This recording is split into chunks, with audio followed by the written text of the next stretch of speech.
Saya masih menangi Mbah Umar Syahid, Mbah Umar Tumbu Pacitan. Pernah dengar kan?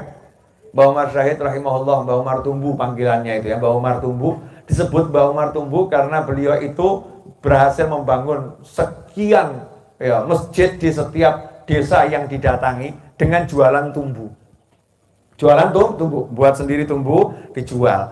Karena beliau jualan tumbu, bangun masjid, lama-lama ada yang bantu. Setiap desa rampung satu masjid, beliau pindah jalan ke desa yang lain. Selama 40 tahun jalan kaki keliling Indonesia, tidak pernah pakai sandal. Sampai akhir hidupnya, nggak pakai sandal. Tapi mujahadahnya itu jalan kaki keliling Indonesia 40 tahun. Itu pindahnya kampung, kalau udah terbangun satu masjid, baru pindah ke kampung yang lain. Itu Mbah Umar Syahid. Saya waktu beliau wafat umur 107 tahun. Waktu umurnya 103 tahun, 104 tahun, 105 tahun, saya nanya sama beliau, Mbah, wirid jenengan nopo? Di antara wiridnya itu apa? Saya penasaran. Karena umur segitu, saya pernah ceramah di Pacitan jam 1 malam dulu ya. Dulu jam 1 malam, beliau itu duduk di samping saya lihat tidur. Tidur. Berapa bulan kemudian saya ke Pacitan, sowan ke rumah beliau. Apa kalimatnya beliau? Ceramahmu pas neng alon-alon kaya apik. Ceramahmu pas neng alon-alon kaya apik. Disebutkan, diceritakan ceramah saya 3 bulan yang lalu, padahal beliau tidur di samping saya. Sementara saya yang ceramah, udah lupa ceramah saya. Ingatannya luar biasa. Sehat badannya. Gak pernah pakai sandal. Diundang zaman dulu sama presiden untuk ke istana. Di masa, hidup beliau kan masih zaman presiden yang terdahulu. Bukan di masanya Pak Jokowi. Pak Jokowi kan sekarang ya. Mbah Umar sudah sedo saat itu. Nah ini waktu presiden yang terdahulu. Mulai zamannya Pak Harto dan seterusnya. Beliau sebagai ulama kadang diundang ke istana negara untuk suruh dungo. Nah itu naik pesawat. Itu satu-satunya orang yang naik pesawat gak pakai sandal ya Mbah Umar. Masuk bandara gak pakai sandal, pakai tungketnya itu ya Mbah Umar Syahid rahimahullah.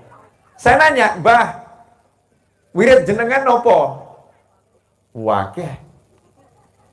Salah satunya apa itu? Majmu', tahu Majmu', kitab Majmu' yang kecil itu, Majmu' Syarif, tahu kan?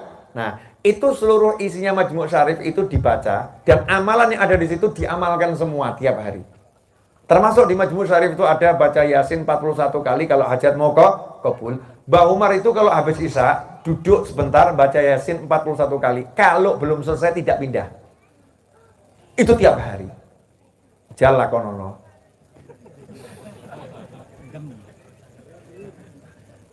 Ya jadinya Mbah Umar Syahid. Ya, gak golek rezeki di oyak-oyak rezeki karena dunia gak ada di hatinya. Punya duit sama kertas tuh podo wae. Kalau kita kan kertas merah sama biru udah beda arti, betul ya? Dikasih suami merah 5 sama hijau 10, pilih mana? Merah 5. Kalau suaminya ngasih uang 2000-an gitu ya, 10. Tiap ngasih uang 2000-an 10. Istrinya bilang apa? Terima kasih atau rodok maidu? Oh maidu, gak pakai rodok lagi ya? Maidu. Tapi kalau merah 200 lembar, kira-kira gimana? I love you sayang. Senengnya luar biasa. Wajar kita masih bedakan warna. Kalau Mbah Umar gak pernah bedakan duit baik kertas sama dengan sama. Delok duit, delok kertas. Delok kertas, delok kertas. Gak ada di hatinya dunia. Datang seorang ibu-ibu ke rumah beliau nangis. Mbah, tolong didoakan. Kenapa? Sapi saya ini berangkat, sapinya nyampe, duitnya nggak sampai. Ditipu sama orang saya. Sapinya sampai dikirim, tapi duitnya nggak dibayar sampai sekarang. Hampir 100 juta Mbah itu totalnya Mbah. Tolong doakan Mbah, saya tertipu orang ini. Jawabannya Mbah Umar, alhamdulillah, syukur dumateng Gusti Allah. Lah yang curhat ya rada kaget. Lah ditipu kelangan puluhan yuta kok suruh syukur. Tok syukur pripun, Mbah? Nangisnya mandek seketika. Kaget soalnya. Gak jadi nangis. Maka saat itulah Mbah Umar bilang, ya syukur, alhamdulillah kamu itu dijadikan orang yang tertipu, bukan dijadikan seperti dia yang penipu. Berarti awakmu wong apik, dhek sing elek, kowe sing apik. Syukur, alhamdulillah dadi wong apik. Masya Allah. Nasihat model begini ini masih ada enggak sekarang ini? Langka, betul kan ya? Yang ada melu itu, oh gendeng kae, edang kae, sapa kae. Ya kita ini ikut maido yang nipu ya, ikut mencaci maki yang nipu, nggak menyolusikan hati.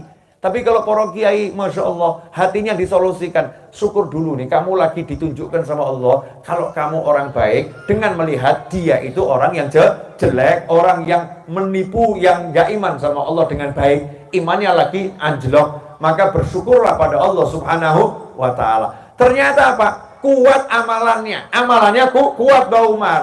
Nah sekarang kita mampu ndak amal soleh, solawat yang gampang saja. Mulai dari pagi solawat 10, sore solawat 10. Kemudian mulai dari kalau duduk baca solawat, kalau bangun baca solawat. Mulai dari kalau doa awali dengan solawat, tutup dengan solawat. Mulai kalau mau melakukan yang baik, disolawatin dulu. Insya Allah kabul. Ya termasuk diantaranya, kalau kita itu pengen hajat, ini saya praktek udah sering. Sholawatul nazi. Kalau belum mampu tawasuli dengan sholawat, ya Allah, saya pengen rumah itu. Potretan rumahnya jepret. Ya, terus di print, taruh di kamar. Tiap hari baca sholawat, niat tawasul dengan sholawat, pengen punya rumah seperti itu. Sholawati terus. Nanti insya Allah dapat rezeki entah dari mana, bisa beli rumah seperti itu. Ya, tapi ya tenanan nyolawat ini. Allahumma sholli ala sayyidina Muhammad. Allahumma sholli wa sallam. Sama Kanjeng Nabi tolong mintakan sama Allah. Allahumma sholli ala sayyidina Muhammad. Sama melihat rumahnya tadi. Mungkin sebagian orang akan ngomong, masa sholawat buat cari duit? Ya lebih baik cari duit dengan baca sholawat daripada cari duit dengan nipu orang. Betul. Baca sholawat itu tawasul dengan amal soleh. Siapa yang melarang orang tawasul dengan amal soleh? Lawang itu yang di gua kekurung saja. Itu pakai amal soleh buat minggirno batu kok. Buat nyingkirno batu kok pakai amal soleh. Ya, bukan pakai dorong mendorong, suruh menyuruh, gak katrol. Tapi pakai apa? Pakai amal soleh biar batunya tersingkir. Nah, kalau kita pengen semua hambatan kita tersingkir, pakai amal soleh namanya solawat. Siap nambah solawat? Siap istiqomah solawat? Siap ngamalkan amalan simbah, cuci tangan, cuci kaki sebelum masuk rumah? Nah itu prokes namanya. Zaman now namanya prokes, protokol kesehatan. Itu zaman dulu namanya buang sawah neda dalan.